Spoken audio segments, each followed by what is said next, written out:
आमे जेतेबेले काहा उपरे सर्वाधिक भरोसा करि बसु आमको सेठी ही सबुठु बड़ विश्वासघातकता मिलता है, जार जंत्रणा अवर्णनीय। किंतु आमे भी ना सत प्रचेष्टा करी से जंत्रणाटी को भूली जाऊ अथवा ह्रास कर देऊ अथवा समयर स्रोतरे धीरे धीरे ताकू अणदेखा करने को लागू।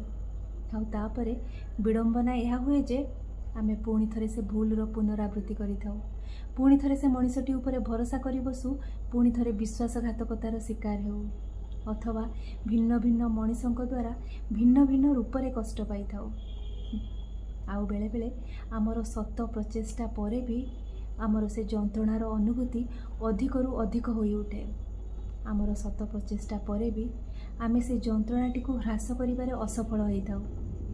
आउ सेतेबेले ना से जंत्रणाटी आम पई भगवानकर वरदान साजे। वास्तव में भगवान जेबे आमको टिके अधिका भल पाती सेतेबेले से जंत्रणार निहाण मुंडरे आमको धीरे धीरे भांगी भांगी संपूर्ण रूपे भांगी दियंती। आउ तापरे जो नुआ रूप दियंती, जो नुआ मनीषर सृष्टि करती, से मनीषटी ना केबे काहा उपरे आखि बुझी भरोसा करे, ना केबे विश्वासघातकतार शिकार हुए, ना आउ केबे जंत्रणा पाए।